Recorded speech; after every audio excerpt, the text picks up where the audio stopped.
نحمده ونستعينه ونستغفره أشهد أن لا إله إلا الله وأشهد أن محمدا عبده ورسوله لا نبي بعده أما بعد.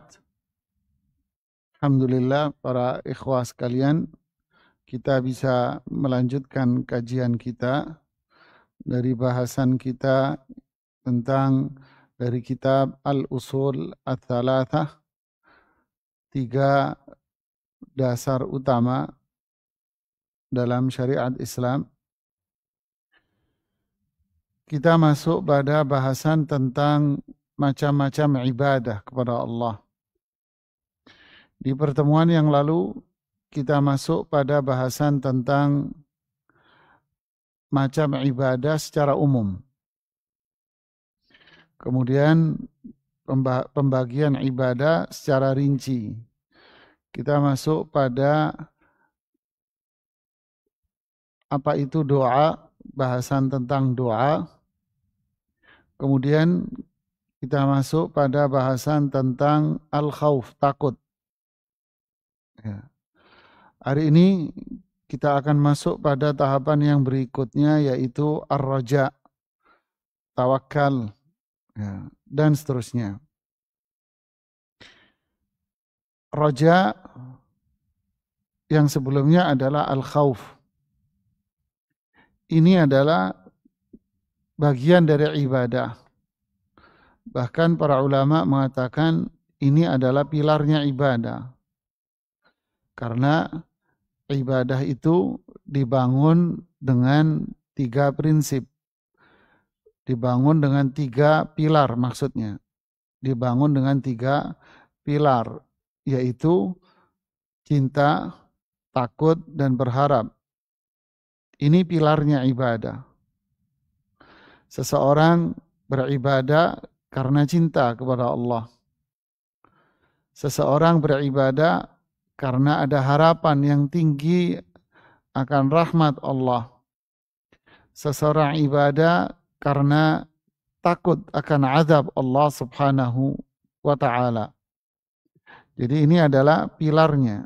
Pilar dari ibadah itu adalah al-mahabbah, ar-raja, dan al-khauf.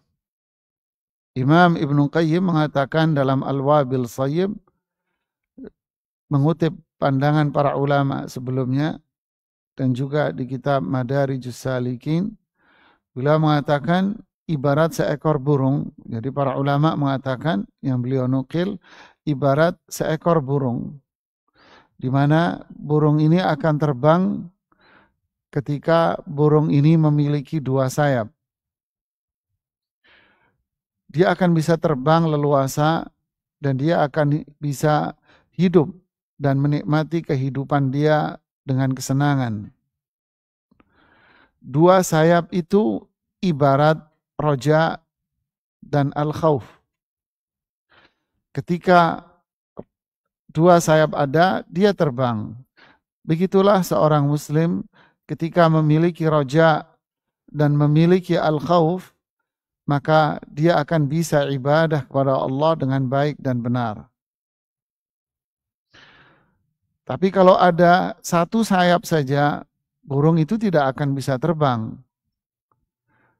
Kalau nggak bisa terbang, maka dia akan jadi mangsa empuk bagi binatang-binatang lain. Akan binasa dia. Begitulah kita ibadah hanya dengan roja, dengan harapan saja, atau ibadah dengan takut saja, maka akan kehancuran yang ada pada dirinya. Jadi al-khawfu war-raja, takut dan berharap, itu harus ada dalam sebuah ibadah. Kembali Imam Ibnu Qayyim mengatakan dalam Madarijus Salikin, al-khawf, takut akan azab Allah, menjadikan dia tidak akan berani berbuat maksiat. Dia tidak akan berani berbuat maksiat. Seperti hadis tentang 7 golongan yang bakal dilindungi oleh Allah pada hari kiamat kelak. Di antara mereka adalah orang yang disebutkan oleh Rasulullah SAW, wa rajulun da'athum ra'atun dhatu mansibin wa jamal, faqal inni akhafullah. Ya. Seorang laki-laki yang digoda oleh wanita yang cantik dan kaya. Laki-laki yang digoda oleh perempuan cantik dan kaya lagi. Udah cantik, udah kaya. Tapi laki-laki ini mengatakan, inni akhafullah. Saya takut sama Allah, saya nggak mau. Seseorang yang digoda dengan harta.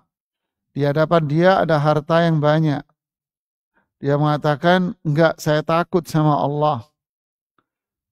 Dan beragam kemaksiatan yang dikemas oleh syaitan dengan kemasan yang sangat indah sekali.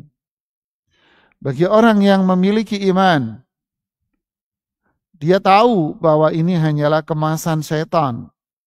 Maka dia akan mengatakan, enggak mau, saya takut sama Allah. Innama yakhshallaha min ibadihil ulama. Orang yang memiliki rasa takut adalah orang yang berilmu, faham bahwa ini larangan. Jadi intinya al-khawf, rasa takut menjadikan dia tidak akan berani melanggar apa yang dilarang oleh Allah dan Rasul-Nya.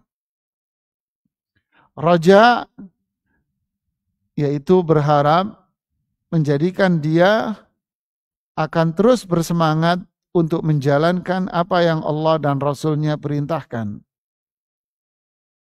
Apa itu roja? Penulis mengatakan dalil roja, dalil roja itu adalah firman Allah dalam surat Al-Kahfi ayat yang terakhir. Faman kana yarju liqa'a rabbih falya'mal 'amalan shalihan wa la yusyrik bi'ibadati rabbih ahada. Siapa yang berharap bertemu dengan Allah, siapa yang berharap ingin ketemu sama Allah, sama Rabb-Nya yang telah menciptakan kita, yang ngatur kita, yang berkuasa, siapa yang ingin bertemu dengannya, maka hendaknya dia falya'mal 'amalan shalihan.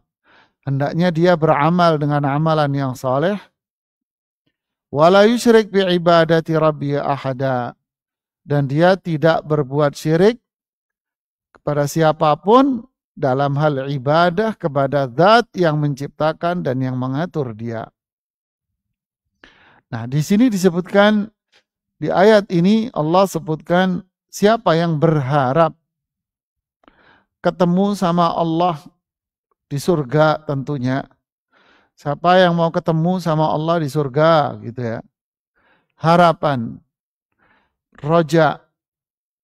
Roja itu apa sih? Roja itu ketika seorang hamba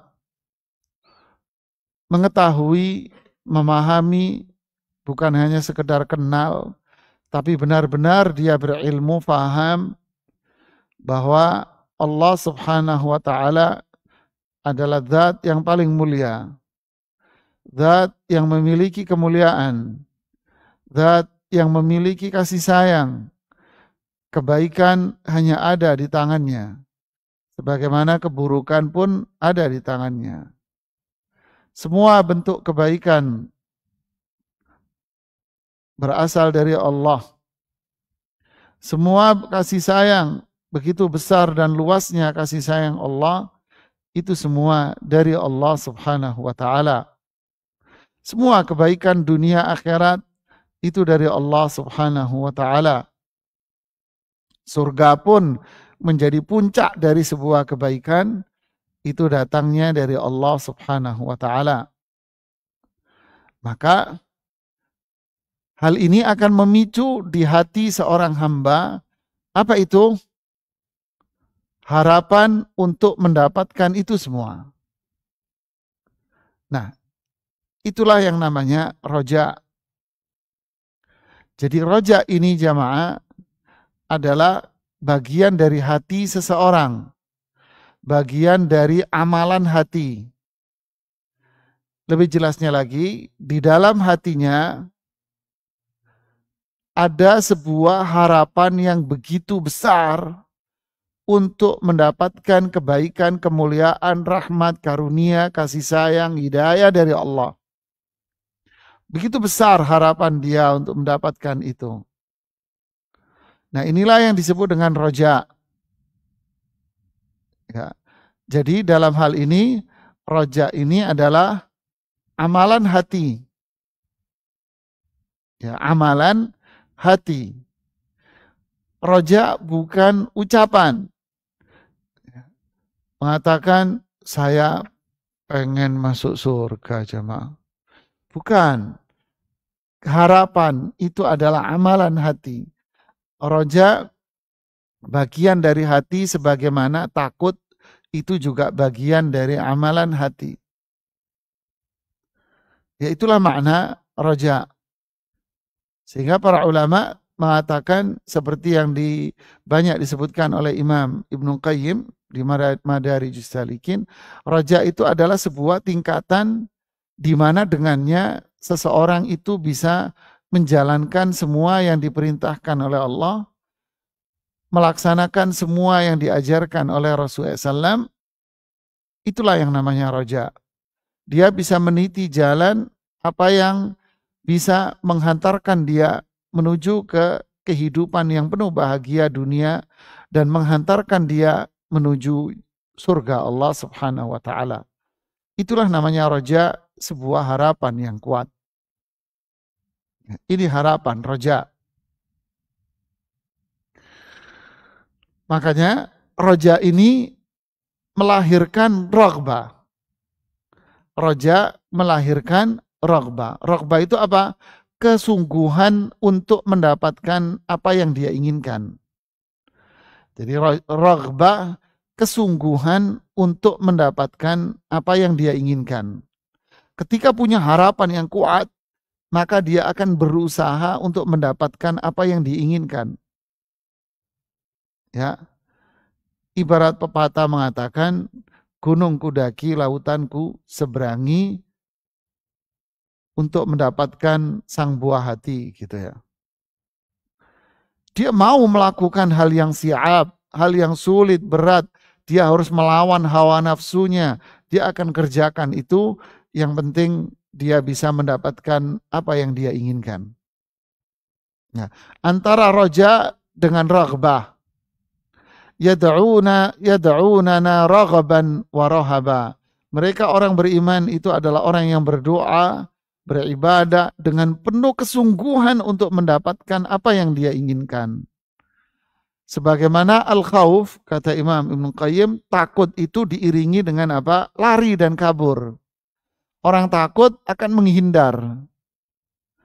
Ya, orang takut akan menghindar.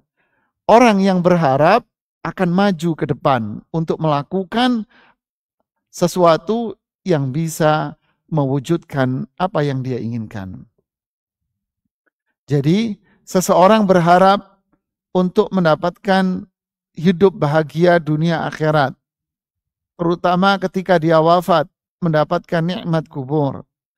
Nanti di akhirat mendapatkan surga Allah. Maka orang yang punya harapan yang kuat ini diiringi dengan raghbah, yaitu apa? Kesungguhan dia mengamalkan apa yang diperintahkan Allah dan Rasulnya. Dia akan kerjakan amalan itu. Coba kembali ke surat Al-Kahfi ini. Lihat ayat ini bunyinya apa?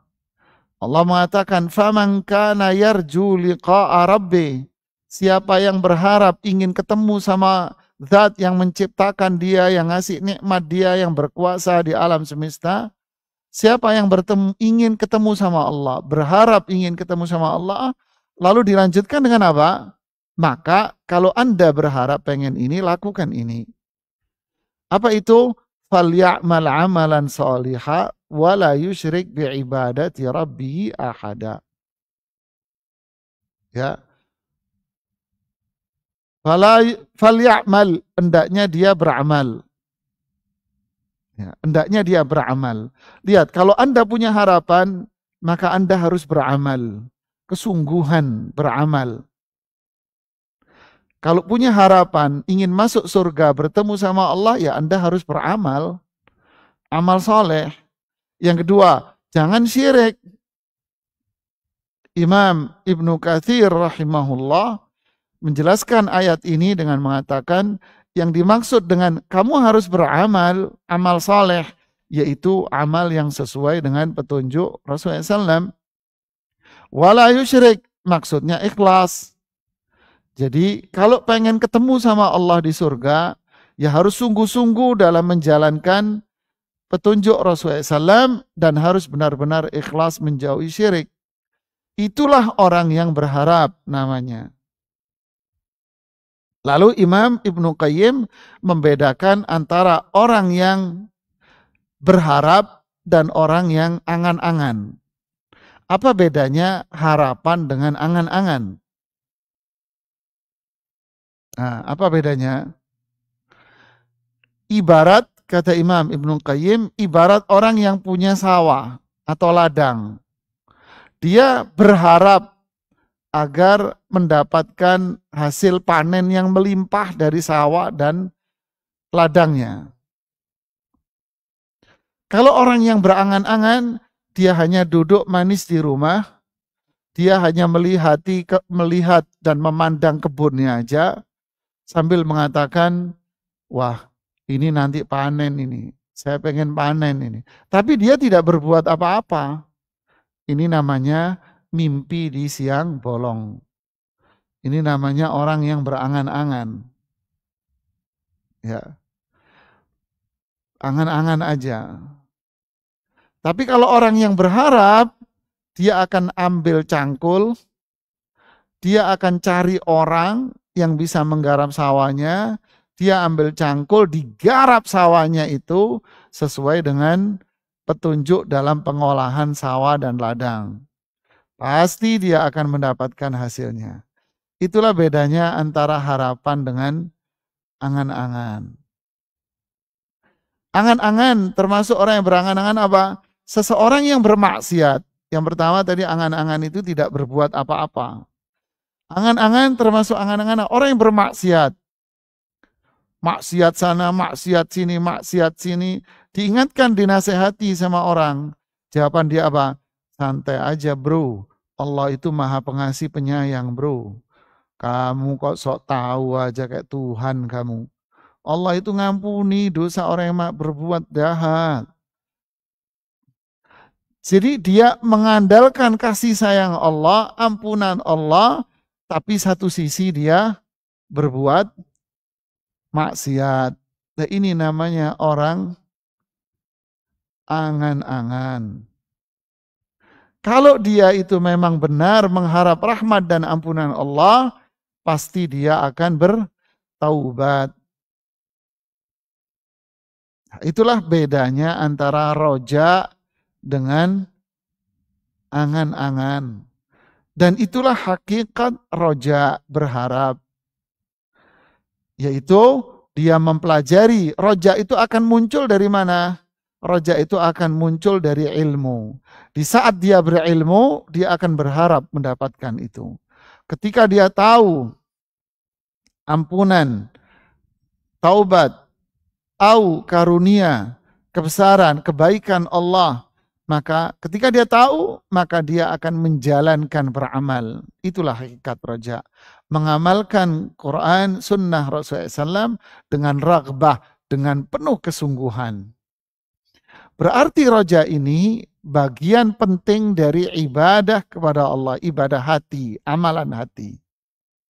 Nah, dari sinilah ketika roja itu bagian dari ibadah yang sangat penting dalam hati seseorang, maka roja itu harus ditujukan hanya sama Allah semata. Harapan dia untuk mendapatkan kebaikan, kemuliaan, apapun bentuknya, harapan dia hanya ditujukan sama Allah. harapan untuk mendapatkan kebaikan hanya ditujukan kepada Allah, akan lahirlah orang yang punya harapan besar hanya kepada Allah, lahirlah ketaatan, kepatuhan menjalankan Quran dan Sunnah. Untuk itu, roja bagian ibadah yang sangat penting sekali di sini, ikhwah. Makanya di antara macam ibadah berharap sama Allah, jangan sama selain manusia. Ya, kita berharap sama manusia berarti apa? Miskin ditambah miskin. Antumul fuqara'u ilallah. Manusia semua ini miskin. Yang kaya hanya Allah. Allah Maha Kaya. Yang punya kesempurnaan dalam segala hal hanya Allah. Maka berharaplah hanya kepada Allah. Nanti dia akan mencari kebaikan itu. Raghbah tadi mencari. Carinya hanya kepada Allah. Nah, inilah bagian ibadah yang penting. Berikutnya adalah tawakal. Nah, di sini disebutkan yang kedua adalah at-tawakkul, yaitu bahasa kita tawakal. Dalil tawakal surat Al-Maidah ayat 23. Wa 'alallahi fatawakkalu in kuntum mu'minin. Lihat ini subhanallah ya ayatnya ya. Wa 'alallahi fatawakkalu wa 'alallahi fatawakkalu in kuntum mu'minin. Ini tentu ujung dari ayat 23 ini di Al-Maidah. Lihat, wa 'alallah, hanya kepada Allah lah kalian itu bertawakal. Kalau kamu orang beriman, Allahu Akbar. Tajam ini maknanya jemaah. Tajam maknanya. Ini tauhid namanya. Wa 'alallah. Jadi kalau dalam sisi susunan kata dan dari sisi sastra, ini objek yang didahulukan dari subjeknya. Objek yang didahulukan dari subjeknya. Hanya kepada Allah kamu bertawakal. Bertawakallah kalian. Jadi objeknya didahulukan daripada perbuatannya. Biasanya susunannya seperti apa? Perbuatan dengan pelakunya baru yang dikenai perbuatan. Yaitu objeknya. Ini susunan normal. Tapi ini dibalik objeknya. Lalu perbuatannya. Ini susunan kata. Dari sisi sastra, apa rahasia di balik itu? Itu kan susunan kata. Dari sisi sastranya apa? Dari sisi sastranya, ini mengandung makna al-qasru. Qasr itu apa? Qasr itu penyempitan arti. Nggak nyambung ya. Bingung. Saya kasih contoh begini. Ya. Saya suka ngasih contoh yang rada ekstrim-ekstrim gitu ya. Si Fulan bilang, si Fulan mukul anjing. Anjingnya digebukin sama dia.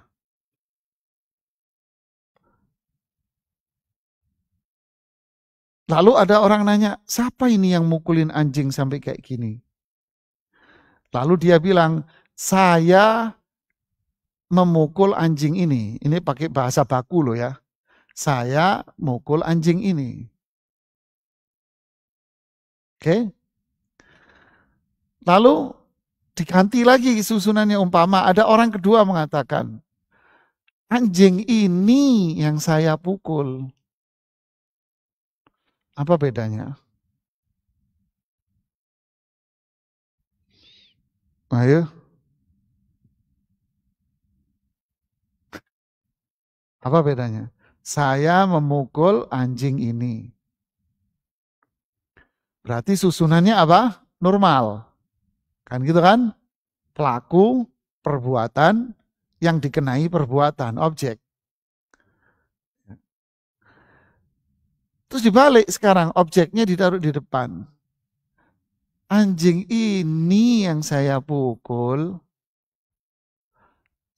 dalam sastra Arab, kalau objek diduluin, itu mengandung makna al-qasru, penyempitan arti. Maksudnya apa? Maksudnya dia hanya mukul anjing ini tok. Berarti apa?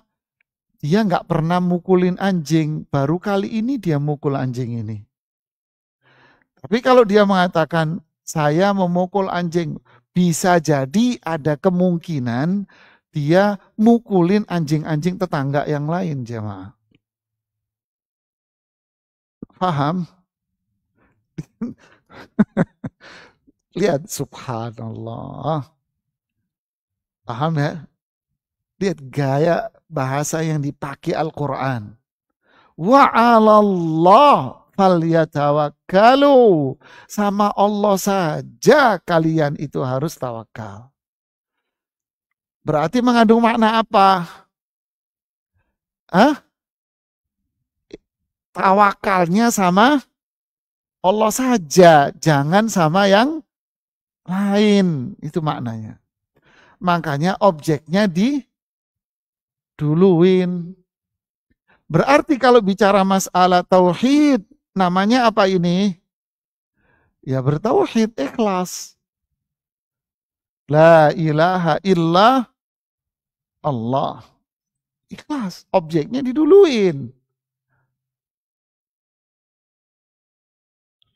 Dahsyat kan? Sama pula dengan ayat Iyyaka na'budu wa iyyaka nasta'in. Hanya kepadamu kami ibadah dan hanya kepadamu kami minta tolong. Ayat ini bukan bunyinya kami ibadah kepadamu. Enggak. Tapi bunyinya kepadamu kami beribadah. Berarti mengandung makna apa? Penyempitan arti. Berarti ibadahnya hanya difokuskan pada satu titik. Yaitu sama Allah. Begitu pula tawakalnya. Berarti tawakalnya dia hanya difokuskan sama satu titik. Yaitu sama Allah saja. In kuntum mu'minin. Jika kamu beriman. Berarti yang melakukan ini siapa? Hah? Hanya orang beriman saja. Artinya tawakal itu ibadah yang paling mulia.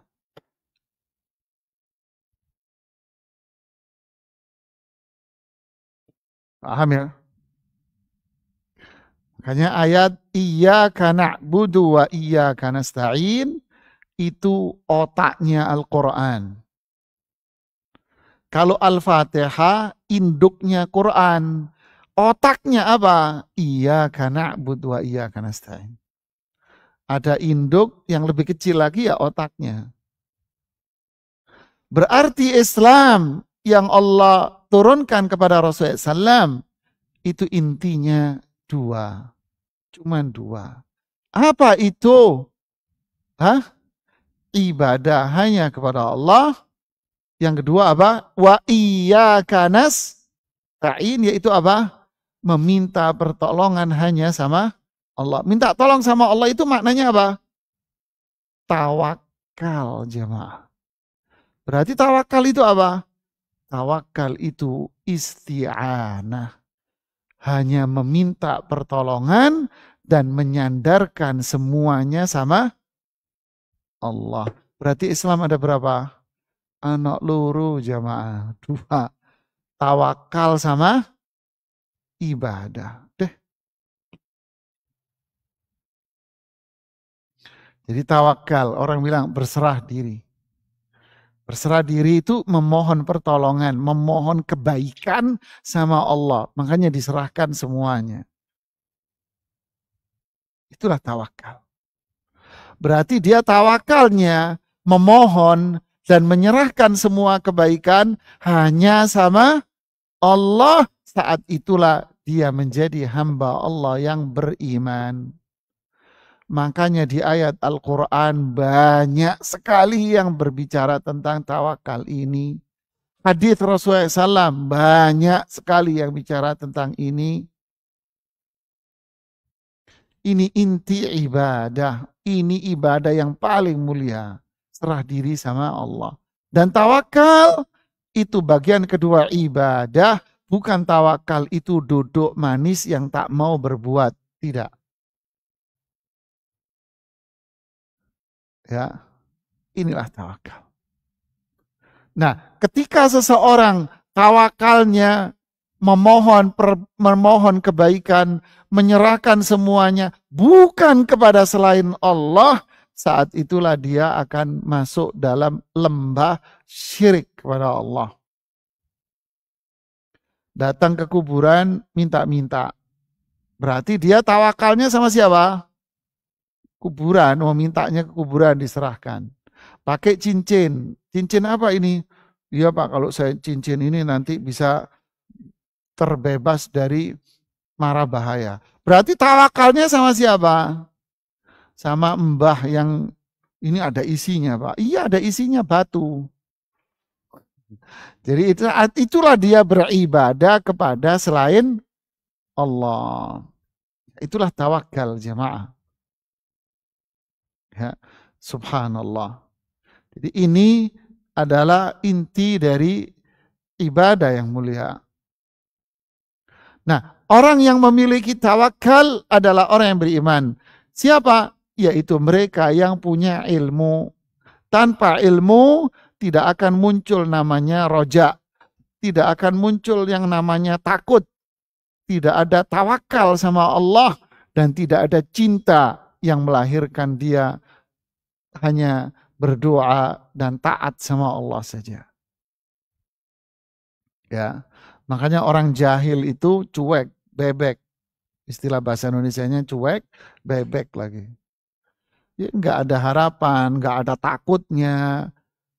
Ya, tawakalnya dia berserah dirinya kepada selain Allah. Terkadang tawakalnya tawakal bodong, tawakal tapi tidak mau berbuat.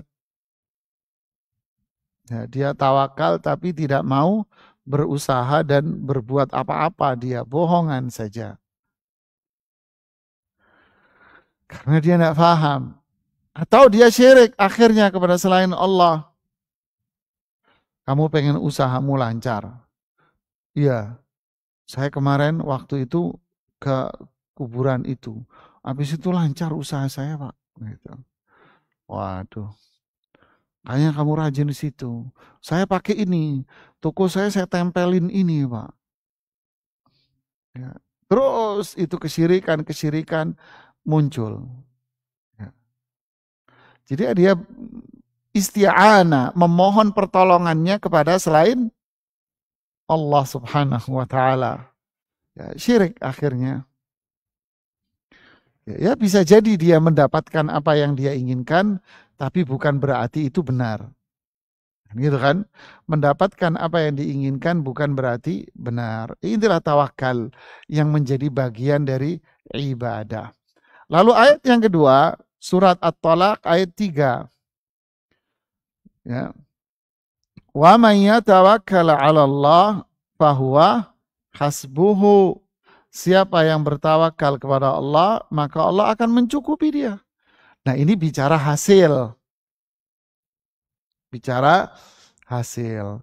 Orang yang menyerahkan semua urusan dia hanya kepada Allah, ya Allah akan menolong dia. Orang yang meminta pertolongan kepada Allah, orang yang menyandarkan semua urusannya dia kepada Allah, disertai dengan doa, disertai dengan raghbah, kesungguhan dalam melakukan ibadah, pasti apa yang dia inginkan itu tercapai. Pasti, jangan ngomong kayak ini insya Allah Allah akan ngabulin. Nggak percaya kamu sama Allah? Pasti Allah akan mengabulkan. Kenapa? Karena ini janji Allah. Lihat, ayat ini wa may yatawakkal 'ala Allah fahuwa hasbuh. Siapa yang serahkan urusannya sama Allah, Allah akan cukupi dia. Muncul di kondisi apa? Di surat At-Talaq. Coba munculin ayatnya, di ayat atas-atasnya munculkan. Ayat yang di atasnya. Biar kita tahu, inilah adalah hasil. Atasnya, ayat yang kedua.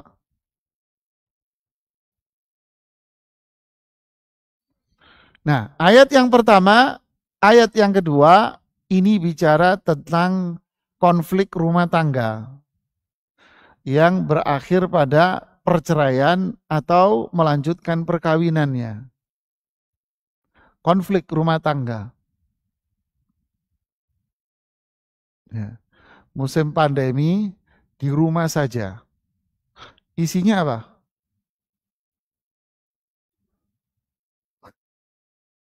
Pandemi di rumah aja. Iya, di rumah aja. Isinya apa?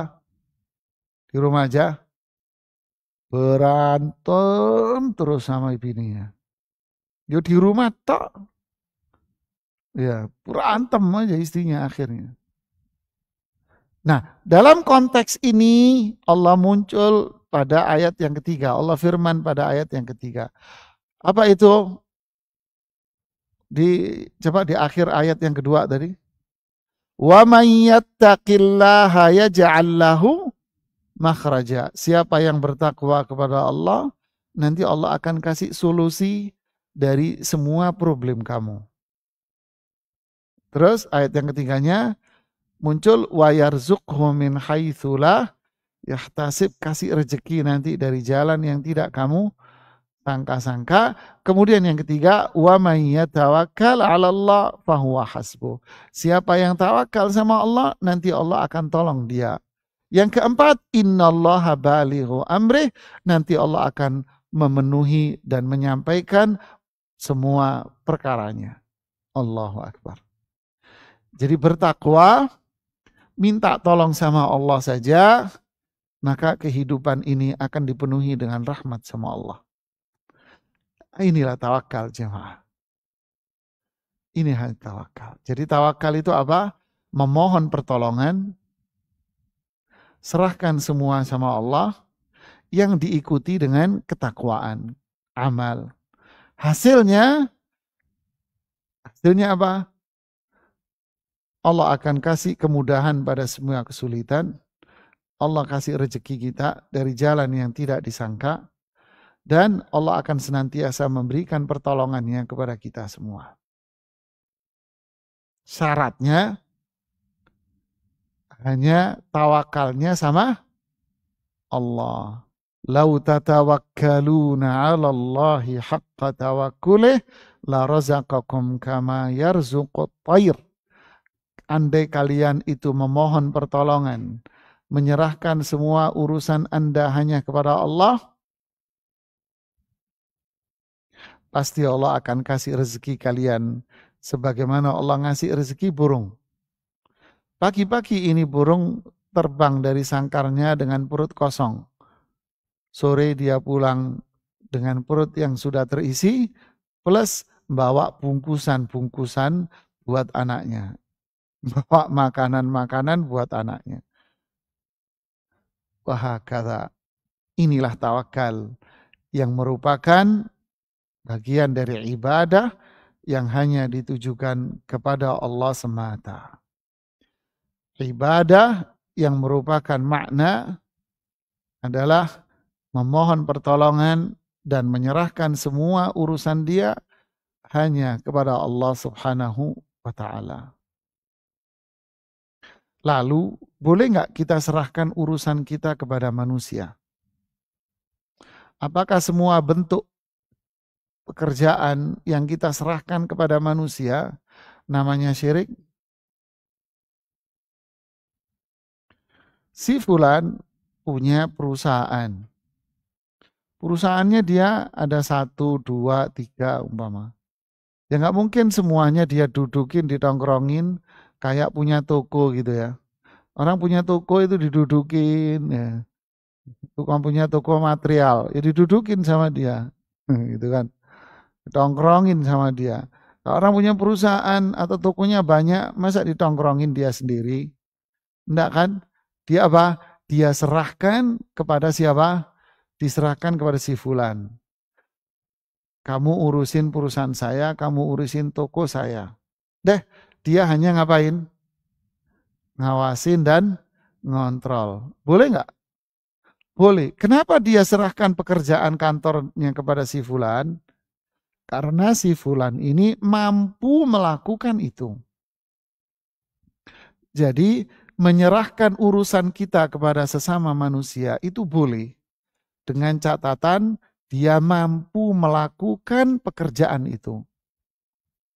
Dan itu dibawa kemampuan dia.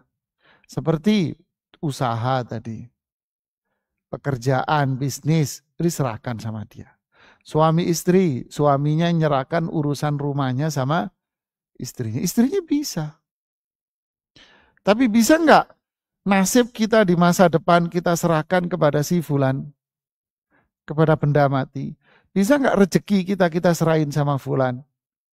Nggak bisa. Lah inilah ranah syiriknya jemaah. Ini ranah syiriknya. Jadi ini yang dimaksud dengan tawakal ibadah, yaitu serahkan urusan kita kepada Allah, minta tolong sama Allah atas perkara-perkara yang manusia itu nggak mampu. Serahkan semuanya hanya kepada Allah, semuanya sama Allah. Diikuti dengan ketakwaan, doa yang tulus, maka inilah hasilnya. Dan inilah makna dari tawakal kepada Allah Subhanahu wa ta'ala. Ya, barakallahu fikum. Ini kajian kita hari ini, roja dan at-tawakkul. Silakan kalau ada pertanyaan yang disampaikan.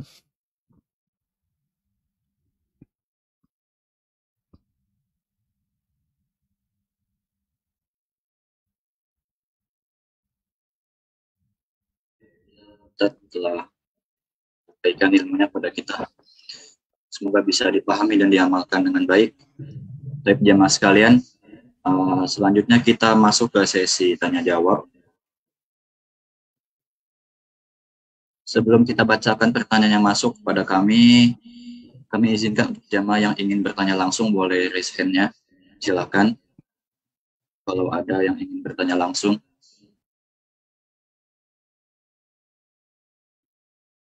Ya, sepertinya belum ada, maka kami akan bacakan pertanyaan yang masuk via chat. Ya, ada pertanyaan dari saudari Rahayu Muhammad.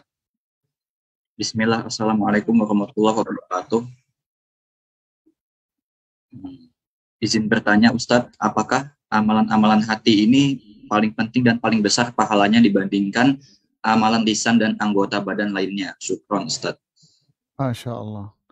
Barakallahu fiik. Waalaikumsalam warahmatullahi wabarakatuh. Apakah amalan hati ini lebih besar daripada lisan dan perbuatan? Apa jawabannya?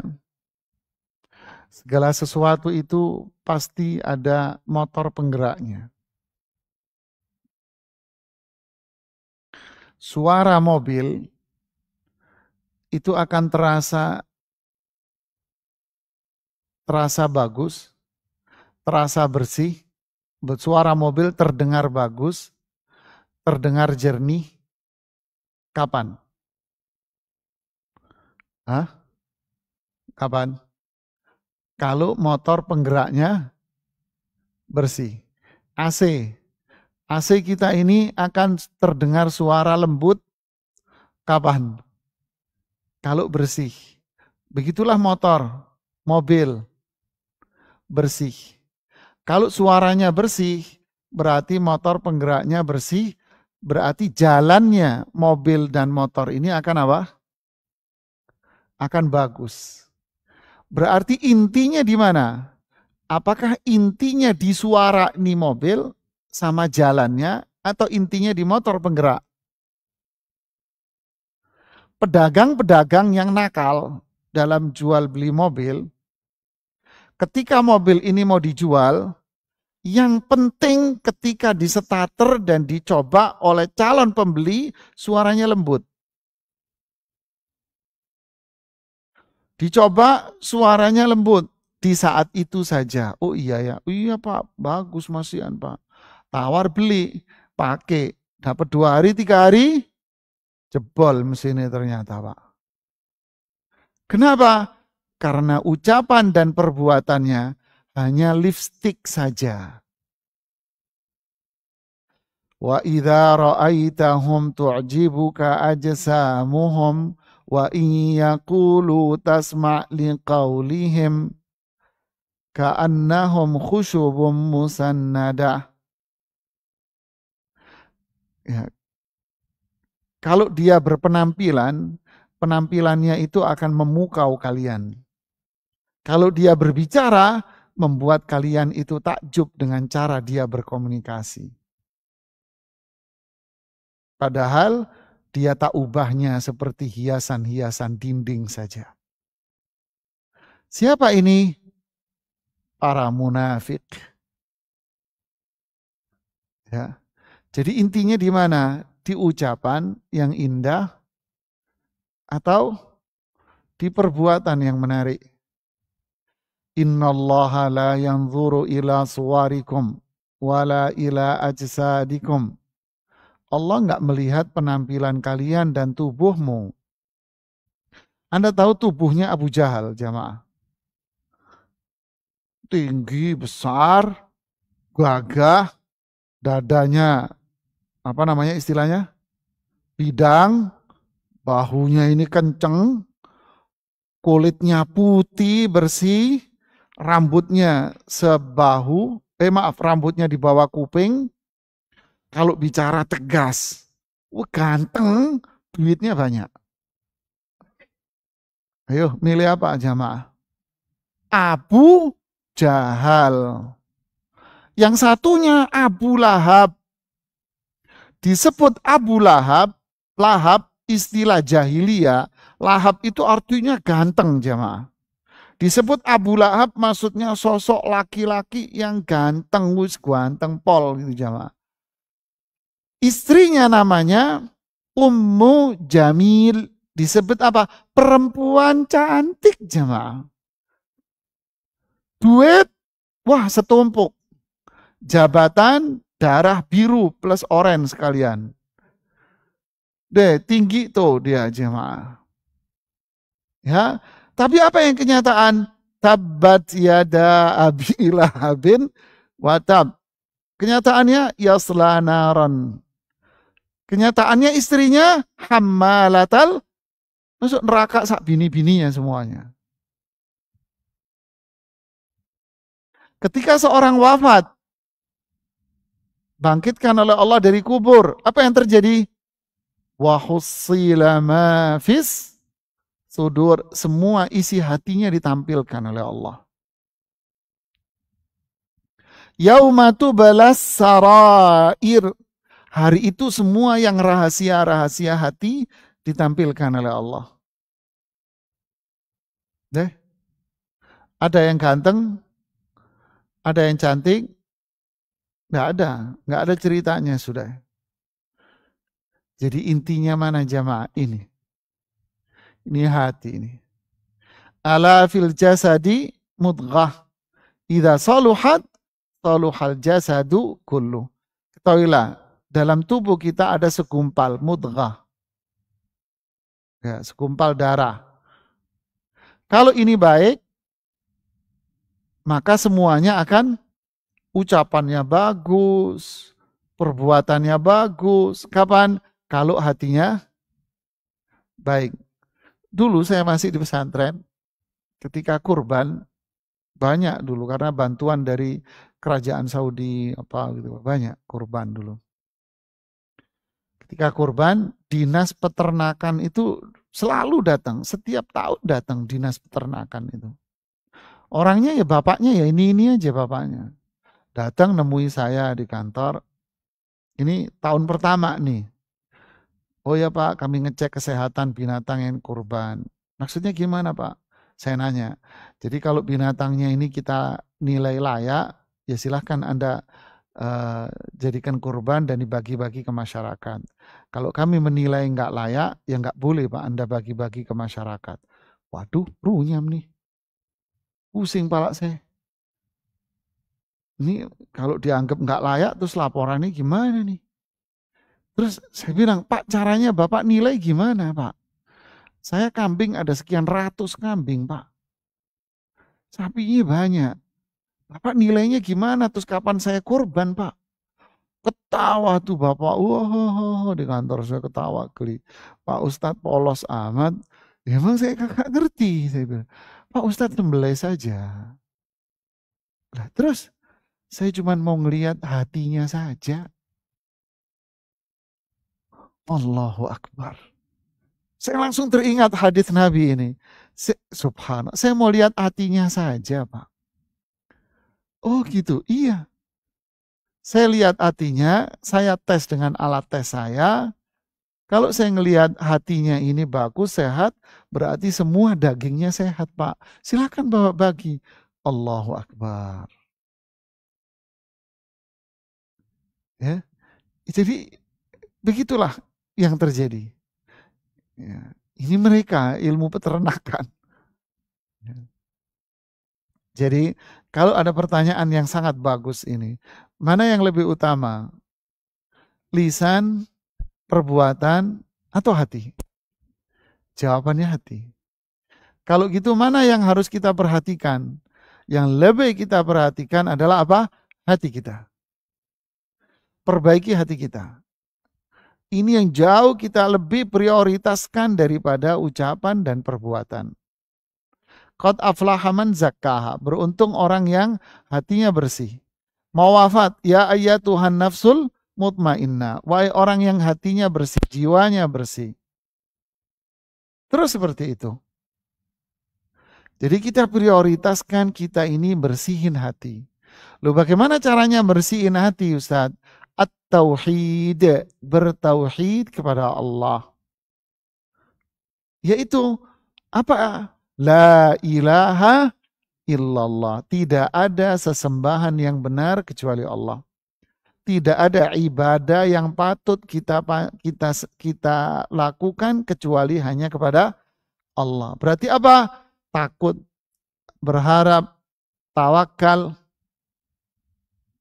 Dan yang akan disebutkan oleh penulis dalam buku ini adalah amalan-amalan hati yang sangat berpengaruh pada kesucian dan kebersihan hati kita. Kalau ini bersih, ketauhidannya, la ilaha illallahnya bagus, semakin kuat, maka akan tumbuhlah, lahirlah buahnya. Perumpamaan iman itu kasyajaratin thayyibah asluha thabitun wa far'uha fis sama. Iman tauhid seperti ini ibarat sebuah pohon. Kalau akarnya sehat, maka akan lahirlah batang dan rantingnya, lalu akan muncul buahnya yang sehat. Kan gitu kan? Ya, saya punya pohon di rumah. Saya tanam. Muncul bunganya gitu ya. Bunga dulu kan, habis itu jadi buah. Muncul bunganya banyak. Pagi-pagi saya lihat, bunganya banyak nih. Seneng, waduh keluar buahnya nih. Alhamdulillah. 2 hari mati lagi buahnya jamaah. Muncul lagi, mati lagi tuh. Mati terus. Waduh, berarti akarnya sakit ini. Ini tauhidnya nggak bener nih pohon nih. Syirik nih tahun ini pohon. Kan begitu kan? Mati. Ucapannya jadi nggak bener. Perbuatannya jadi nggak bener. Loh, sekarang ada Ustadz ucapannya baik, tapi memang dia banyak berbuat syirik. Tapi tutur katanya lembut, perbuatannya lembut. Artinya apa? Lipstick. Coba lihat cara meremak wajah yang bentol-bentol. Itu kan ahli gosok-gosok itu cewek-cewek ini. Perempuannya banyak bentolnya, banyak noda-noda hitamnya. Itu bisa dipermak ini oleh ahli salon, ahli gosok-gosok ini. Digosok tuh rumah, mukanya jadi bening bersih. Nggak tahu saya pakai apa, pakai pernis, pakai apalah, nggak paham saya. Itu kan, jadi akhirnya kecantikan yang semu bohongan tok, gitu. Ya, begitulah. Mohon maaf jawabannya panjang karena saya menilai ini bagian penting dari materi kita ya. Silakan pertanyaan berikutnya. Nah, assalamualaikum. Selanjutnya ada jamaah yang ingin bertanya langsung. Ada dari saudari Yuniarti. Silahkan boleh bertanya langsung pada Ustadz, namun kamera tetap di off ya, berhubung ini akhlak. Silahkan. Assalamualaikum warahmatullahi wabarakatuh, Pak Ustadz. Waalaikumsalam warahmatullah. Masya Allah ini rajin dengerin pengajian. Subuh, duha, siang, salut, hebat. Mantap ini Neng. Ya, sampaikan pertanyaannya Neng. Iya, Pak Ustadz. Saya mau bertanya, Pak Ustadz. Kalau misalkan kita beramal ibadahnya bagus menurut kita, menurut manusia ya, itu kalau menurut Allah itu kita kan belum tahu juga amalan hatinya gimana dengan pembicaraannya. Emang kalau menurut kita sih tidak ada pembicaraan yang buruk ya, tidak pernah bergibah. Semuanya amalannya kalau menurut manusia itu baik, suka menolong orang juga gitu. Tapi kan kalau dengan kita kan akan dihisap juga. Nah, dalam penghisapan itu ternyata ada timbangan yang amannya buruknya sangat banyak sekali. Itu bagaimana Pak Ustadz? Iya, bagus pertanyaannya. Sebetulnya inti pertanyaan dari Yuniati ini apa namanya? Penilaian kebaikan itu dari mana sih?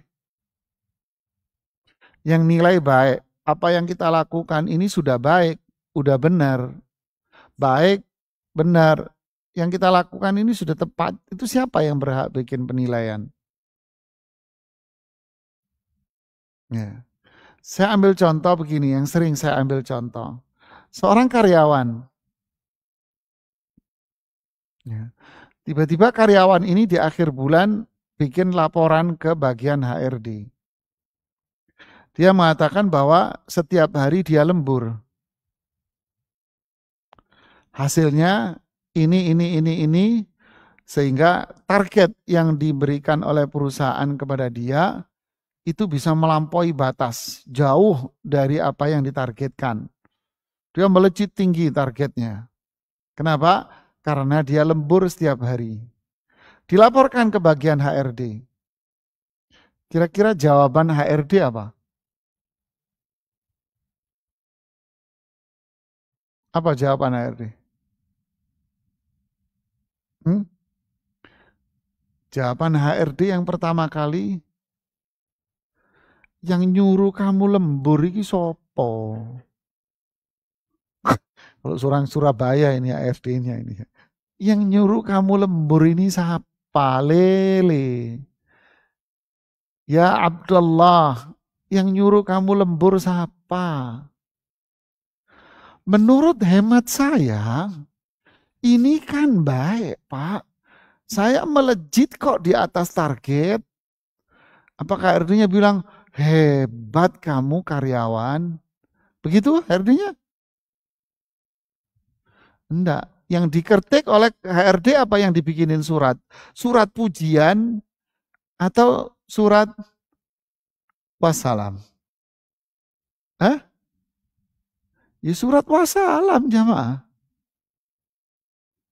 Kurang ajar nih perusahaan. Saya sudah berbuat kan baik, malah saya dipecat. Jawabannya apa? Emang perusahaan nenek lu apa? Nah ini contoh paling simpel jamaah. Ya, kalau contoh saya ke pengajian ibu-ibu, beda lagi. Anaknya, ibunya nyuruh beli telur. Tiba-tiba sang anak pulang beli Indomie. Anaknya bilang, loh ini kan baik bu. Beli mie instan maksud saya. Ini kan baik bu. Kalau nggak ada nasi makan mie instan kenyang. Tapi kalau makan telur doang nggak kenyang, Bu. Ada nasi tambah mie instan ya tambah seru, Bu.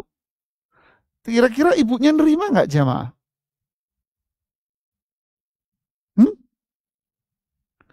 Ya, bisa dibecek tuh sama ibunya. Diulek tuh anak jadi sambel. Nggak ada. Penilaian kebaikan itu bersumber dari siapa? Allah. Karena Allah yang punya surga. Allah yang punya neraka. Allah yang memberikan rahmat, kebaikan-kebaikan dan karunia-Nya. Jadi jangan menilai baik dari hawa nafsu kita. Jadi kita menilai baik dengan kacamata siapa? Kacamata qala Allahu wa qala Rasuluhu. Ini firman Allah. Ini sabda Rasulullah SAW. Ini yang kita lakukan. Jadi jangan menilai, oh, saya kan sudah begini. Saya sudah begini, saya sudah begini. Apakah yang kita lakukan begini, itu memang sudah sesuai dengan tuntunan Rasulullah SAW? Ya kan? Ini yang harus kita lihat. Yang kedua, kalau toh yang kita lakukan itu sudah sesuai dengan tuntunan syariah Islam, sudah sesuai Quran, hadis, maka yang kedua apa? Koreksi dulu. Apakah niatan kita ini sudah benar karena Allah atau bukan? Yang ketiga, kalau toh amalannya sudah sesuai, niatannya karena Allah. Yang ketiga, apakah terus menjadikan Anda itu jadi Superman? Saya sudah haji 2 kali, Pak. Ya, Haji Muhyiddin yang cerita zaman itu si bubur itu ada. Ya, saya sudah haji 2 kali, Pak. Ikut komunitas Tadarus Quran yang sudah berhasil online nih, yang berhasil ngaji setiap hari one day one juz dikasih pin, akhirnya kerudungnya dikasih ini. Sukses one day one juz. Kasih stiker di mobilnya. Sudah sukses one day one juz. La haula wala quwata illa. Perasaan nggak pernah kita dengar Haji Abu Bakar As-Siddiq, jemaah? Ada. Ada Haji Umar bin Khattab, kan tidak ada ya. Sahabat dikasih nama Haji Abdullah bin Abbas, tidak ada ya. Kenapa kita kok bangga? Ya. Abahana dulu Zar beliin soto di pasar situ. Kalau kamu manggil dia, jangan dipanggil namanya. Panggil Pak Haji Soto 1. Dijualin kamu cepat. Lupa saya, masih kecil dulu saya. Berangkat beli soto. Saya panggil namanya, Pak Soto 1. Tunggu situ. Tak tungguin, jamaah ini nyata. 10 menit, 15 menit, 20, setengah jam. Kagak jadi nih soto. Diem. Ingat, oh iya tadi suruh ngambil Pak Haji. Pak Haji, Soto 1. Sebentar ya. Wallah sebentar jamaah jadi. La haula wala quwata illa billah. Inilah hati-hati ini. Jaga amalan kita. Sesuai tuntunan tanda. Jaga hati kita. Yang ketiga apa? Jaga keikhlasan. Yang ketiga jaga hati kita jangan sampai bangga. Yang menentukan ini siapa? Allah. Lihat ketentuan syariahnya. Ya, barakallahu fiik. Berikutnya. Nah, assalamualaikum. Pertanyaan selanjutnya ada dari hamba Allah. Ini agak panjang pertanyaan Ustaz. Assalamualaikum Ustaz, izin bertanya. Beberapa bulan ini entah kenapa saya merasa waktu saya seperti tidak lama lagi karena melihat kondisi fisik saya yang terlihat pucat dan tubuh terasa menurun. Ditambah tiba-tiba kejadian yang saya alami ini ada kedutan di kepala dan pusar. Soalnya saya pernah baca tentang tanda kematian dan itu sama seperti yang saya rasakan. Di situ membuat kehidupan yang saya jalani menjadi berubah karena takut mati sebab merasa masih banyak dosa.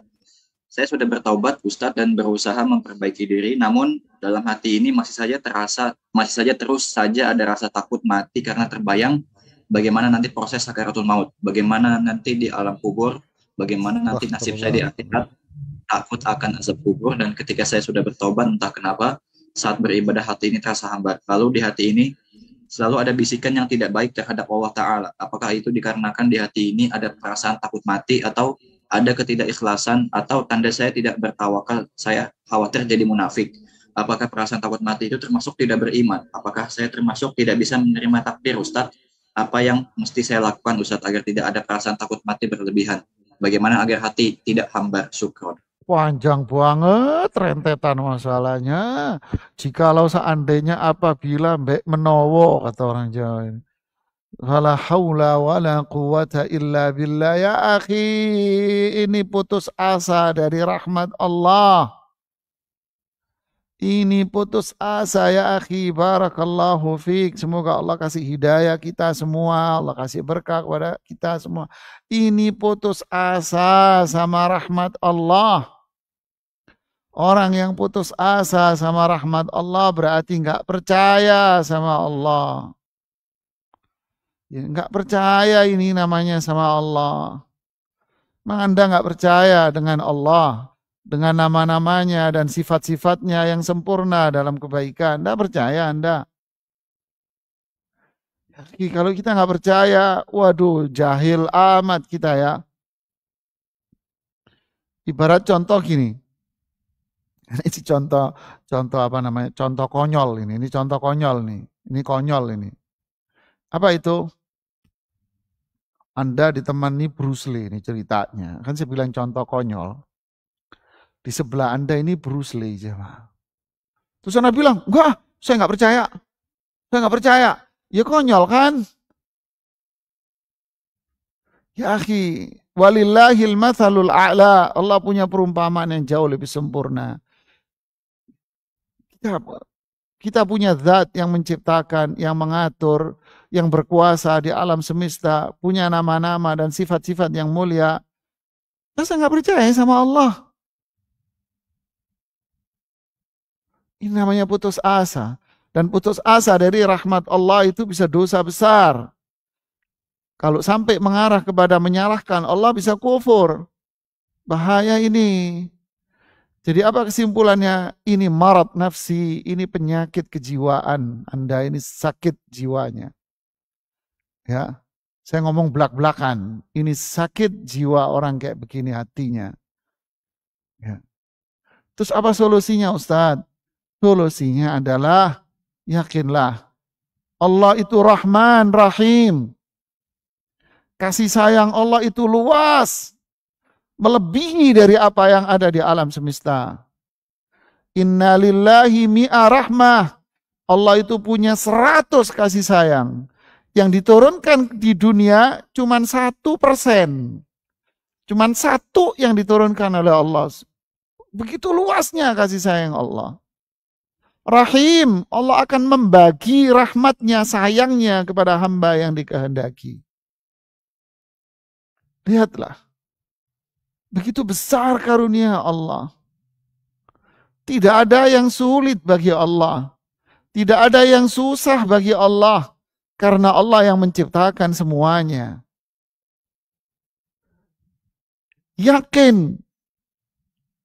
Tidak ada kesulitan. Pasti ada kemudahan setelahnya. Inna ma'al usri yusra. Inna ma'al usri yusra. Allah sebutkan al-usru dengan alif lam 2 kali. Al-usru kesulitan. Pakai alif lam. Sesuatu yang disebutkan pakai alif lam 2 kali berarti itu hakikatnya 1. Ini sastra Arab nih. Tapi kalau disebutkan tidak pakai alif lam berarti itu 2. Yusran. Yusran tidak pakai alif lam. Kemudahannya itu disebutkan 2 kali tanpa alif lam. Berarti kemudahannya ada berapa? Ada 2. Makanya para ulama bilang apa? Kesulitan yang 1 tidak akan mampu mengalahkan 2 kemudahan. Berarti kesulitan yang Allah berikan kepada kita, ada berapa kesulitannya? 1. Kemudian Allah bilang di Al-Quran Al-Baqarah, wala nabluwannakum bisyai'in. Pasti kami uji kalian dengan bisyai'in, secuil dari rasa takut. hilang harta, hilang nyawanya, bangkrut, sakit. Allah tidak bilang saya uji kalian dengan rasa takut, hilang harta, hilang orang yang kamu cintai dan sebagainya. Allah tidak bilang begitu. Tapi Allah bilang saya uji kalian dengan sesuatu dari ini. Berarti ujian Allah itu apa? Bisain sesuatu kecil sedikit dari ini. Bukan semua tapi dari ini. Ya akhi, jangan jadi katak dalam tempurung seakan-akan musibah ini cuman Anda doang yang paling besar. Tidak. Jangan putus asa dari rahmat Allah. Ya, ujian kita ini dikit. Kecil. Allah tidak akan memberikan cobaan di luar dari kemampuan kita. Tidak.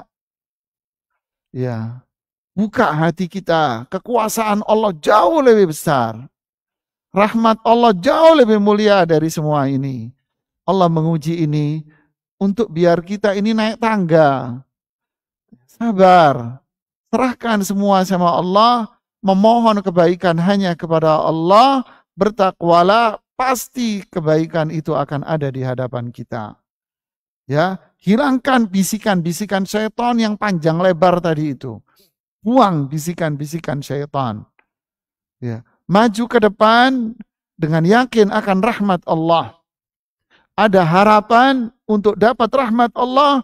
Dan yang kedua, ada takut akan azab Allah. Jangan takut doang. Kalau Anda takut doang, akhirnya nyungsep di selokan. Jangan takut dong. Jikalau seandainya apabila ini Allah. Jangan. Ada harapan. Harapan untuk menggapai kebaikan. Harapan untuk dapat rahmat Allah. Takut akan azab. Sehingga harapan menjadikan kita melaksanakan perintah, takut menjadikan kita tidak berani maksiat. Sudah ini aja. Pasti hidup kita akan dipenuhi dengan nasi pakai tempe penyet pun akan menjadi sebuah kenikmatan yang luar biasa, jemaah. Ya, barakallahu fiik. Ada lagi? Assalamualaikum. Pertanyaan terakhir Ustadz ya, dari hamba Allah. Assalamualaikum, semoga Allah senantiasa melindungi Ustadz. Mohon kiat-kiatnya Ustadz bagaimana melatih hati ini agar senantiasa muncul sikap takut dan harap. Karena seringkali sikap harap yang lebih mendominasi. Jazakallah khair. Ya, bagaimana kiatnya? Ya belajar. Nggak mungkin orang itu lahir bangun tidur menjadi orang beriman, kan enggak. Belajar ya akhi. Imam Syafi'i mengartikan iman itu dengan apa? Ilmu. Belajar. Ya, makanya yang paling takut sama Allah itu siapa?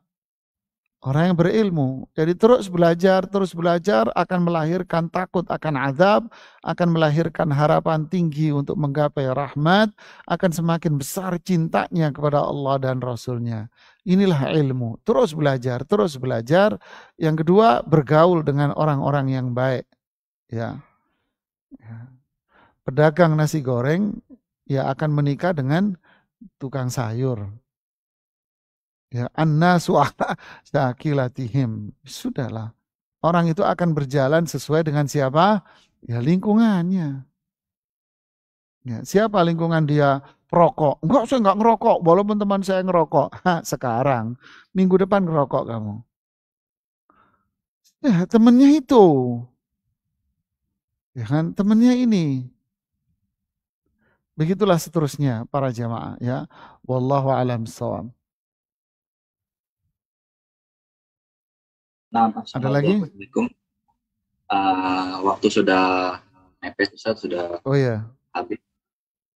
Ya, jazakumullah khair kepada semua ikhwah yang membantu acara ini. Semoga bermanfaat buat saya pribadi dan kita semua. Subhanakallahumma bihamdik asyhadu an la ilaha illa anta astaghfiruka wa atubu ilaik. Assalamualaikum warahmatullahi wabarakatuh. Waalaikumsalam. Nah, jamaah sekalian, alhamdulillah